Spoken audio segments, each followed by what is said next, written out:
Switching mode regulators. Regulator circuits are power electronic circuits which are used to regulate the input DC voltage such that the output DC voltage will be nearly constant. As we said, when we are talking about DC, means that we have a constant polarity such that this is always positive and this is always negative. But this does not mean that the value of the potential difference is constant with time. This means the input voltage can be varying in time. Now, if we are going to regulate this input voltage to be a constant at the output, the circuit is called regulator circuit. One of the most important regulator circuits are switching mode regulators. Switching mode regulators are basically used on choppering the input DC signal, and by controlling the duty cycle of the DC chopper, we can control the value of the output DC voltage to be constant. And by taking a feedback from the output to the control circuit, we can adjust the choppering circuit to make the output of the regulator circuit to be as constant as possible. Actually, the DC choppering is the basic of the DC converter circuits. So, switching mode regulators are basically DC to DC converter circuit with a certain feedback on the conversion process to regulate the output with respect to the input. So we say that DC converters can be used as switching mode regulator to convert a DC voltage to a regulated DC output voltage, or specifically to convert an unregulated DC voltage to regulated DC output voltage. The regulation is normally achieved by pulse width modulation at fixed frequency, and the switching device, this chopper, is normally bipolar junction transistor, metal oxide field effective transistor, or IGBT, inverted gate bipolar transistor. So generally speaking, this switching device, it is some sort of bar electronic transistors. The output of the DC converter connected to a resistive load after the choppering is usually discontinuous because we have made some choppering for the input DC. So it contains harmonics. Such harmonics can be reduced by adding LC filters. So the ripple content is normally reduced by using an LC filter. And this LC filter is actually tuned at the frequency of the harmonics. The basic types of switching regulators, there are four basic topologies for switching regulators: buck regulators, twist regulators, buck twist regulators, and cock regulators. Buck regulators are used as a step-down regulator, such that the output voltage is less than the input voltage. Boost regulators are used as setup regulator or setup converter, where the output voltage is greater than the input voltage. Buck boost regulators, the output voltage can be less than or greater than the input voltage, and in similar case, clock regulators. We are going to start with buck regulators. The general circuit of buck regulator, as shown here. Here is the input DC voltage source. We have a control switch Q1, and this control switch is connected to the load through a series L and a parallel C.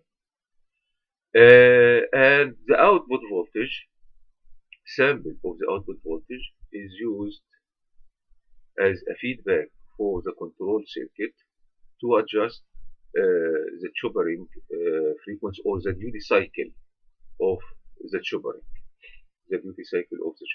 And according to the control of the duty cycle, we can control or regulate the output voltage at the load. We say that in a buck regulator, the average output voltage, at the load VA is less than the input voltage VS.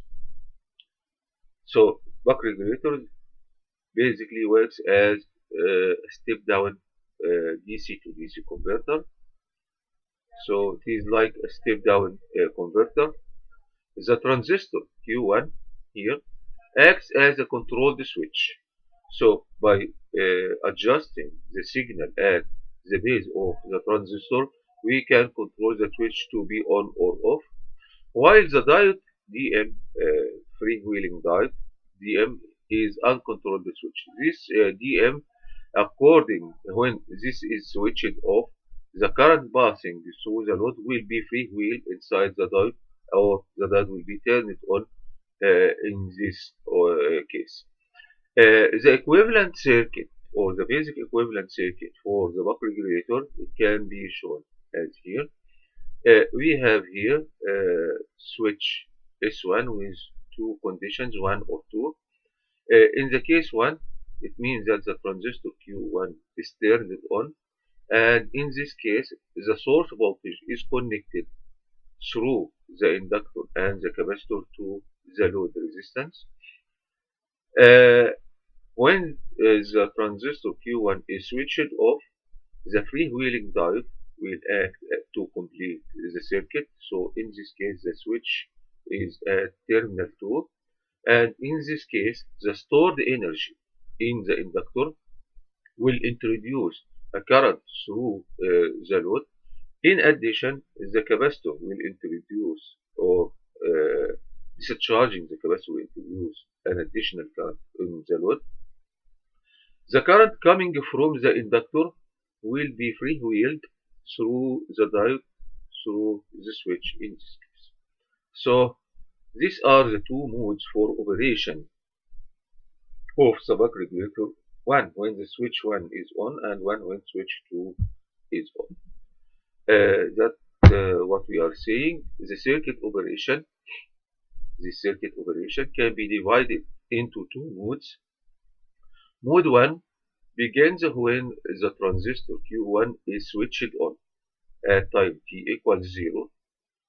In this case, the input current, which rises flow through the filter inductor. So the current rising up is going from the filter inductor and filter capacitor and load resistor. So it is going from the source to the inductor, and in this case will charge the capacitor and pass through the load resistance. This is mode 1 when the switch 1 or the transistor Q1 is switched on. Mode 2 begins when the transistor Q1 is switched off.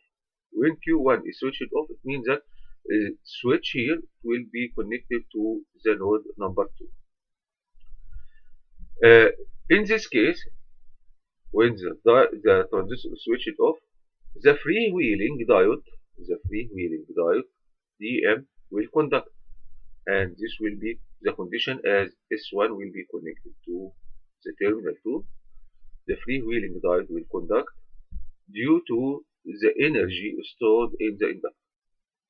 And the inductor current, in this case, continues to flow through L, C, and R, and return back to the diode.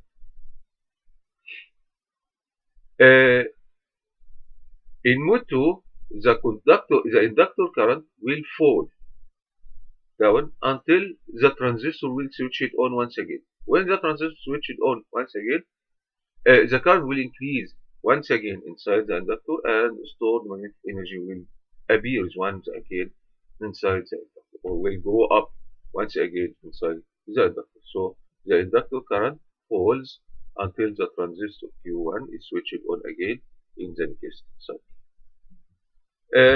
This briefly is equivalent to circuits for the two modes. Mode 1, here we are connected to the source voltage directly.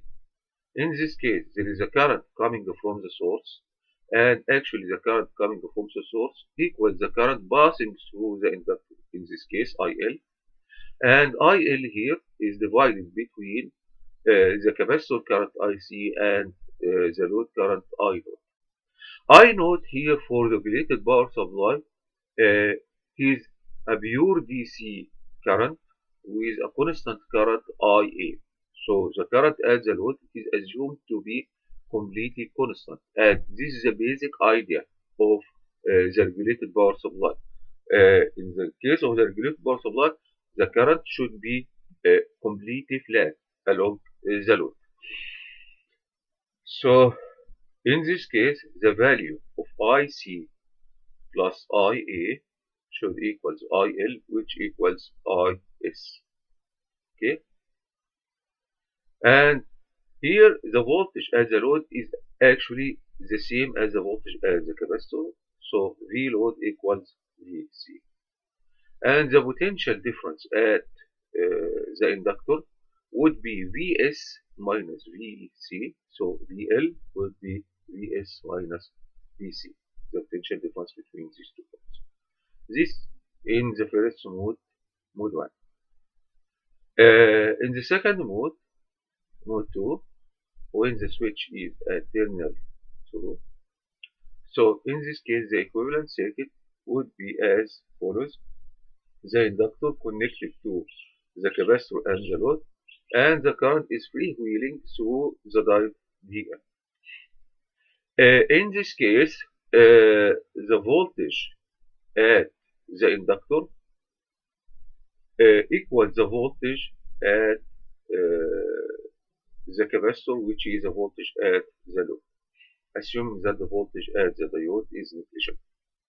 And the current at the load is divided between the current at the capacitor and the current at the load. Okay. Let us study these two modes at time t1 when t1 is a turn on time, and t2 where t2 is a turn off time, where t1 plus t2 equals the complete periodic time t, and t1 equals k multiplied by capital T, where k will be defined as the duty cycle of the Schopenhauer circuit. Okay.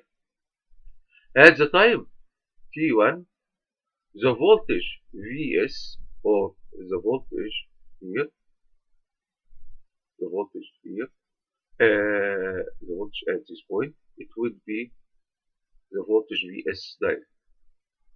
تمام. Okay. And at the time from t1 to t1 plus t2 at the off time, the voltage here, assuming that the diode is equivalent to be short circuit, the voltage at this point would be 0. So if we are looking at this point, the input of the inductor, at T1, the voltage equal Vs, and at T2, the voltage equals 0, because the diode here is equivalent to be short circuit. So this point will have the potential of this point, and this is the ground, which is 0. So this is the potential difference at the input terminal of the inductor, right? Okay. Now, in the first mode, the source voltage Vs is greater than the voltage at the load Vc. So the difference between Vs minus Vc, the potential difference, will appear as a potential difference at the inductor. And the potential difference at the inductor, EL, equals L multiplied by di by dt. This means that if the potential difference across the inductor is positive, from this terminal to this terminal, the potential difference is positive, this means that the derivative of the current will be positive. The derivative of the current will be positive. It means that the current as a function of time will go up. So the current inside the inductor at the first mode will grow up starting from the initial value I1 to reach to the final value I2. We say that at mode 1, the inductor will store up magnetic energy, and storing up magnetic energy appears in increasing the current in the inductor. Now, at the end of the time kT, the current at the inductor equals I2. At this moment, the switch is switched off and we are working in mode 2. So we are starting with I load or IL equals I2. The stored energy in the inductor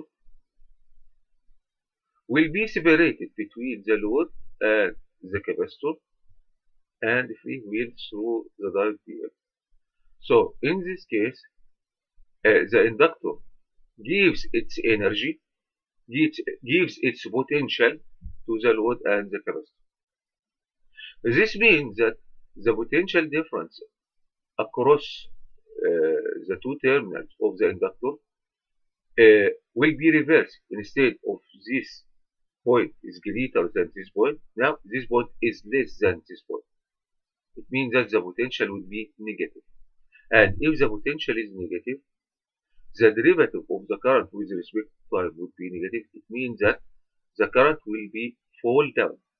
So in the second mode, the current will fall down from the value I2, fall down back to I1.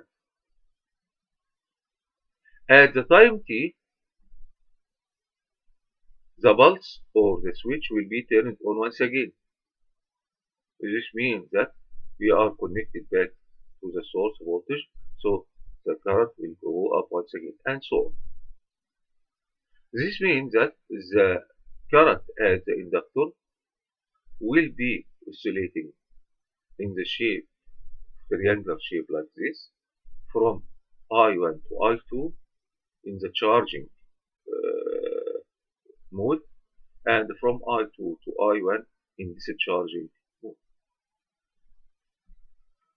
On the other hand, if we are looking at the current from the source, actually, when the source, or at the first mode, when the source is switched on to the inductor, the source current passes completely to the inductor current. This means that the source current at mode 1 is going from I1 to I2. But at mode 2, the source is completely switched off from the circuit. So there is no current going from the source.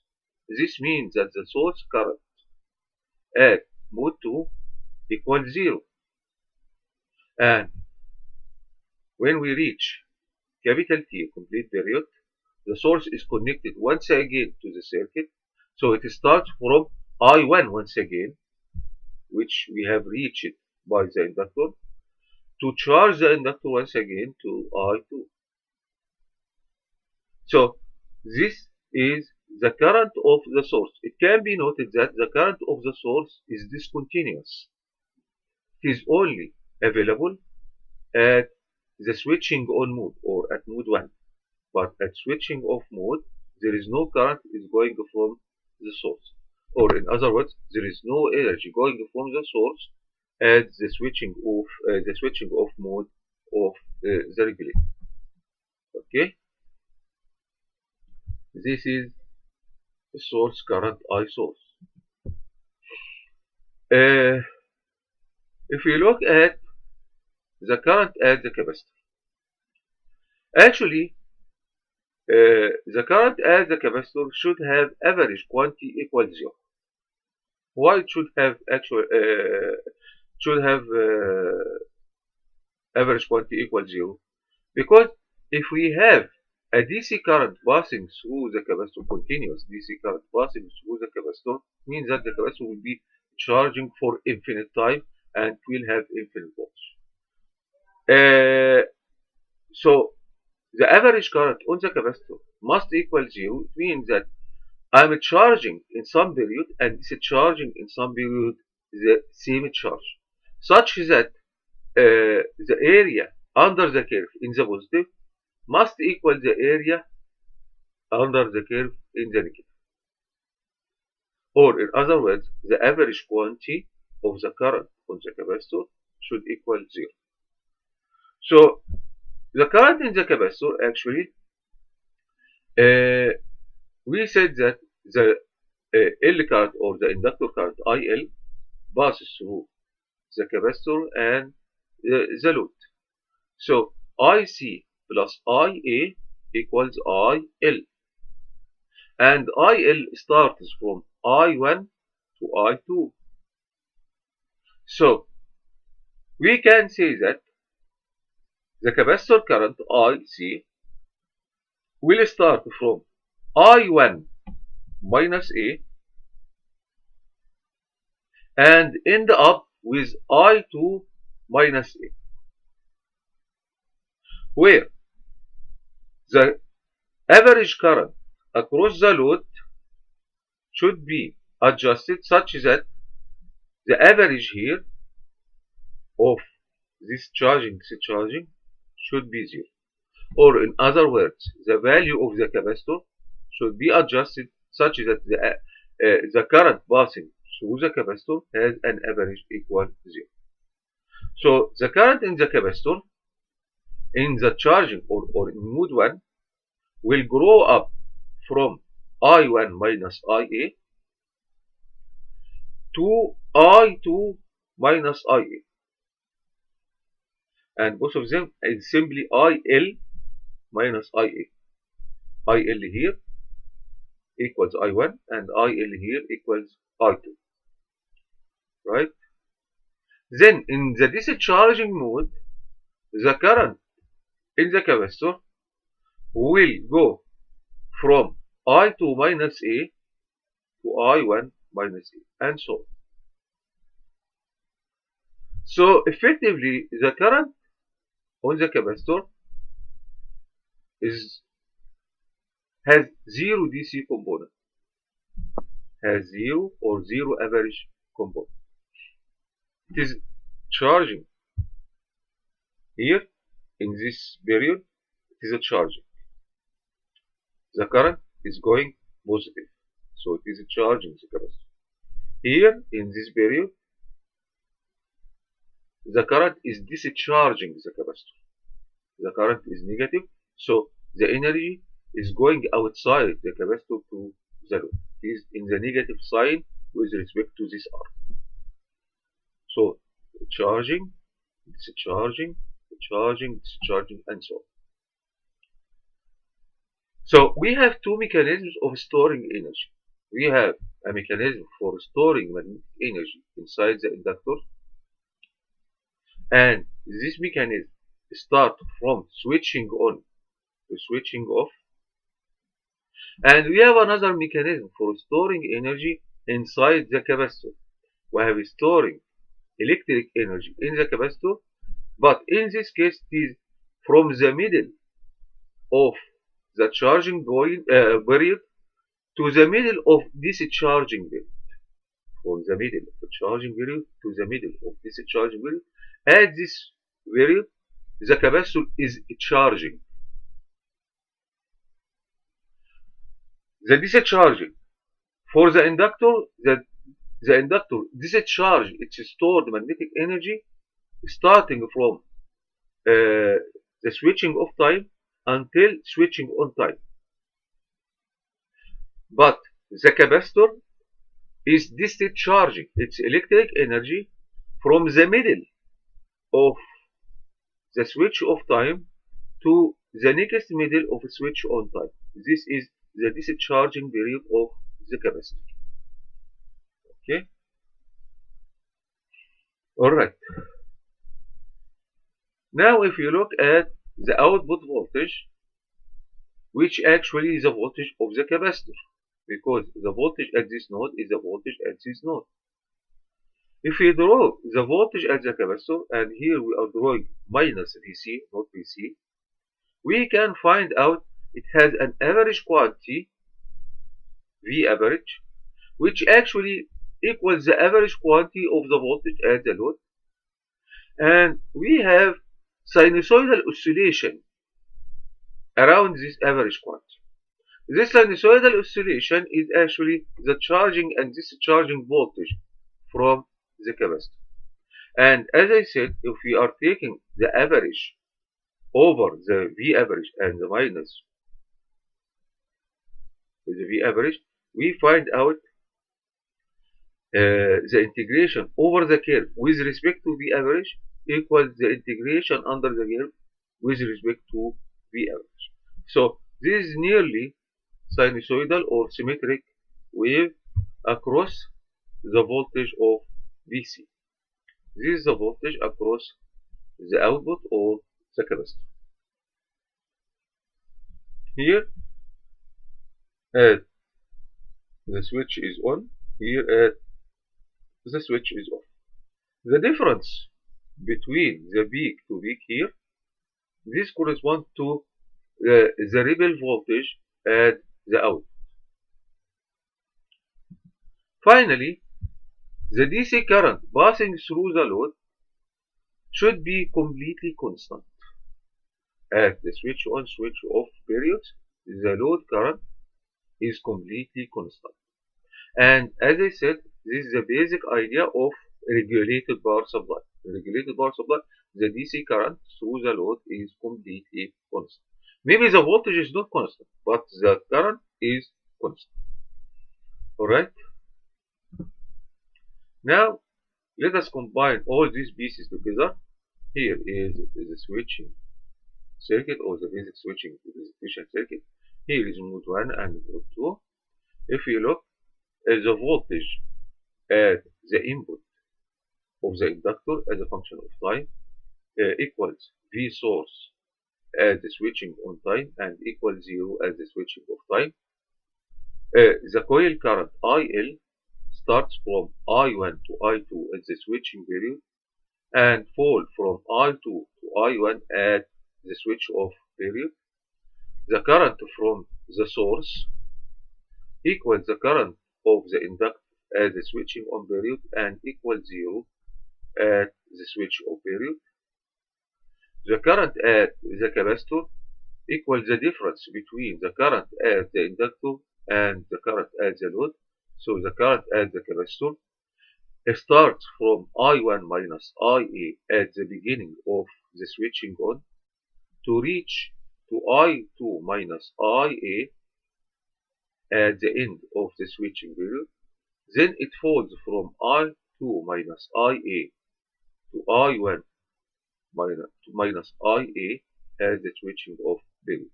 And as I said, the average quantity of the capacitor current should equal 0. This means that the above area here should equal the negative area here.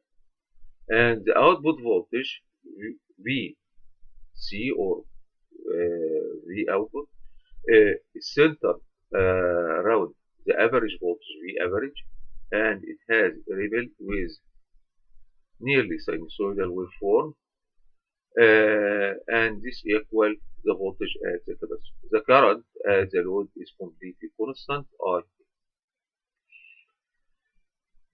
Now let us see What is the value of the required T1 and T2 to obtain specific values of current? At switching on, we say that the voltage at the input of the inductor is Vs, and the voltage at the output of the inductor is V average or Vc. So in this case, the potential difference is Vs minus Va, and this equal L di by dt. We can approximate the derivative of the current with respect to time as the value I2 minus I1 over the period time T1. So Vs minus Va, Vs minus Va equals the value of the inductor multiplied by the peak current at the end of the switching time I2 minus the starting current at the switching time I1 over the period of the switching time T1. We are going to call I2 minus I1 delta I. So we can say that Vs minus Va equals L delta I over T1, where delta I is I2 minus I1. This at the charging period or at mode 1. In other words, we can say that the required time for switching on T1 should equal delta I multiplied by L over Vs minus Va. This is the required switching on time according to the amplitude of the input voltage and the amplitude of the required average voltage at the load. On the other hand, at the switching off mode or mode 2, the potential is negative Va, the voltage at this point, minus the voltage at this point, equal minus Va or minus V load. So minus Va would equal minus L delta I by T2. Delta I here is I1. Delta I is I2 minus I1. I'm talking about I1 minus I2. So I'm talking about minus delta I, which is I1 minus I2. So minus L multiplied by delta I over T2 would equal minus Va. From this, we can say that the switch off time or the required switching off time equals delta I, which is I2 minus I1, multiplied by L over Va, the required average voltage at the load. Now we have obtained T1 and T2. We know that T1 plus T2 equals capital T, and T1 is K multiplied by capital T. So from this we can obtain the duty cycle. We say that T1 equals KT and T2 equals 1 minus K multiplied by T. From this we can say that delta I would equal Vs minus Va multiplied by T1 over L, which equals Va multiplied by T2 over L. This means that this value equals this value because both of them are delta I, and if we have taken this part from this side to the other side, it would be Vs multiplied by T1 over L equals Va over L multiplied by T1 plus T2. T1 plus T2 is a complete period T, right? From this we can say that the average voltage, the average output voltage V average would equal Vs multiplied by T1 over capital T. Here we have eliminated L with L. So Vs multiplied by T1 over T1 plus T2, which is capital T. Or in other words, the output average voltage, at the load would equal the duty cycle K multiplied by the input voltage of the source. So from this relation, we obtain what is the average value of the output voltage. The question now, what is the average value of the current with respect to the source current? This can be obtained assuming that the circuit is lossless. If the circuit is lossless, this means that the input power from the source equals the output power at the load. The input power from the source is V source multiplied by I source.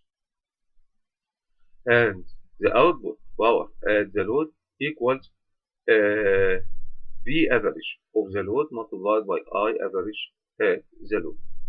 And we already have proved that V average equals the duty cycle K multiplied by V source. So we can say that instead of V average multiplied by IA, K multiplied by V source multiplied by A.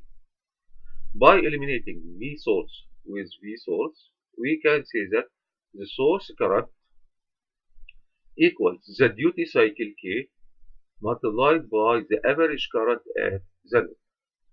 If we look at these two relations, these are quite similar to the case of the voltage and the current of the primary and secondary of the transformer. In the transformer, V1 over V2 equals N1 over N2. But I2 over I1 equals N1 over N2. So assuming that K here, which is a duty cycle, corresponds to the turns ratio N1 over N2, and Vs here and Is correspond to the voltage and current at the primary, and Va and Ia correspond to the voltage and current at the secondary, we can find this quite similar relation.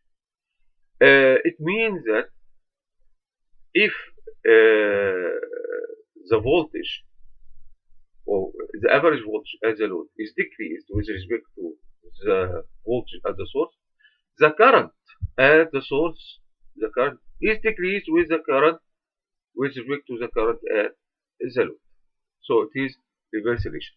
Remember that VA equals KVS, but IS equals KIA. Alright? Okay. In the next video, we are going to complete the discussion on the rebel voltage at the output and the rebel current in the inductor, and how to calculate this rebel voltage and rebel current. And we are going to discuss what are the critical values for this inductor and this capacitor. See you in the next video to complete the buck regulator.